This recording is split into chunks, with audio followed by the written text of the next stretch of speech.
North Dumdum মিউনিসিপ্যালিটিতে Kolkata airport 3 নম্বরের একদম পাশে এই দেখা যাচ্ছে NH-34 ন্যাশনাল হাইওয়ে 34 ঠিক তার পাশে ব্র্যান্ড নিউ G+4 এই বিল্ডিং এর টোটাল কমার্শিয়াল বিল্ডিং এর ফার্স্ট সেকেন্ড ফ্লোর এবং 500 স্কয়ার ফিট গ্রাউন্ড ফ্লোরে আপনি একটা স্পেস কমার্শিয়াল স্পেস পেয়ে যাচ্ছেন। হচ্ছে যশোর রোড আর এই হলো আপনার রাস্তাটা, এদিক থেকে আপনি এন্ট্রি করতে পারবেন। এখানে আপনি অফিস চাইলে অফিস করতে পারেন, যারা গেস্ট হাউস করতে চাইছেন তাদের জন্য এটা একদম পারফেক্ট হবে। পুরোটাই কিন্তু সেপারেট আছে, ওপরের দিকে 3rd ফ্লোর এবং 4th ফ্লোর কিন্তু রেসিডেন্সিয়াল আছে, ফার্স্ট এবং সেকেন্ড ফ্লোরে কিন্তু টোটালি এন্ট্রি এবং সবকিছু কিন্তু একদম পুরো আলাদা করা আছে, CSC লাইনের মধ্যে আছে।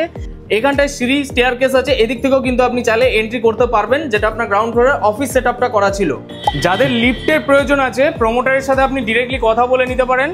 ব্র্যান্ড নিউ একদম পুরো প্রজেক্ট টোটালি পুরো কমপ্লিট যদি মনে করেন করে আপনি রেন্টে চাইছেন রেন্টেও আপনি পেয়ে যাবেন। মানে ফার্স্ট ফ্লোরের সামনের পোর্শনটা আছে, গেস্ট হাউস করতে চাইছে, জিম করতে চাইছে, পার্লার, ফ্যামিলি সেলুন করতে চাইছেন তাদের জন্য একদম পারফেক্ট। মানে পুরো রেস্টুরেন্ট বা যে কোনো কিছু আপনি কমার্শিয়াল যে কোনো কিছু কিন্তু এখানটা করে কিন্তু ভালো টাকা ইনকাম করতে পারবেন। যদি রেন্টে চান সেটা নিয়েও আপনি ডিরেক্টলি ওনার বা প্রমোটারের সাথে আপনি ডিরেক্টলি কথা বলে নিতে পারেন। এটা হচ্ছে আপনার বেলগড়ি এক্সপ্রেস হাইওয়ে যাওয়ার যে রাস্তাটা আছে সেটা হলো এখান থেকে শুরু হচ্ছে এবং পুরো ডিরেক্টলি দিল্লি রোডের সাথে কানেক্টিং হয়ে যাচ্ছে। এটা ফার্স্ট ফ্লোরটা হচ্ছে এয়ারপোর্ট 3 নম্বরে পুরো ক্লিন ভিউ কিন্তু এখান থেকে দেখতে পাচ্ছেন। আর এই যে ব্রিজটা আছে ব্রিজের পাশে কিন্তু কিছুদিন পর মেট্রো চালু হয়ে যাচ্ছে, মানে বুঝতে পারছেন একদম প্রপার লোকেশনে আছে। এটা একদম যশোর রোড, এই দিক থেকে হলো মধ্যমগ্রাম, এ পাশে হলো আপনার কলকাতা এয়ারপোর্ট 1 কিলোমিটারের মধ্যে পড়ে যাচ্ছে।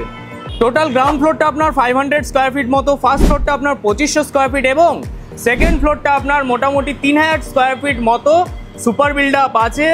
দাম নিয়ে জানতে হলে ডিরেক্টলি প্রমোটারের সাথে কথা বলুন। রেন্টে চাইছেন রেন্টেরও অপশান কিন্তু প্রমোটার দিয়েছে, টোটালটা নিতে পারেন রেন্টে বা আপনি ফার্স্ট ফ্লোর সেকেন্ড ফ্লোর বা নিচতলা সেটা আলাদাভাবে আপনি কথা বলে দেখতে পারেন ডিরেক্টলি। মোটামুটি 10টা মতো গাড়ি এবং অনেক বাইক পার্কিং কিন্তু এখানটায় আপনি করতে পারবেন, প্রমোটার কিন্তু করে দিয়েছে স্পেসটা। লোন আপনার অ্যাভেলেবেল আছে একদম কলকাতা এয়ারপোর্টের পুরো পাশে, বুঝতেই পারছেন এরকম একটা পজিশনের মধ্যে হচ্ছে। তো যারা ইন্টারেস্টেড আছেন ডিরেক্টলি ডিসপ্লেতে দেওয়া প্রমোটারের নাম্বারে কল করে নিন, জেনে নিন। আরও যদি কিছু জানাতে চান ভিডিওটি ভালো লাগে থাকলে লাইক করুন। এরকম আরও প্রপার্টি দেখতে হলে আমাদের চ্যানেলের সাথে জড়িত থাকুন। তো চলুন tata bye bye, take care, ভালো থাকুন, সুস্থ থাকুন, আবার দেখা হচ্ছে নেক্সট সুন্দর প্রপার্টি নিয়ে।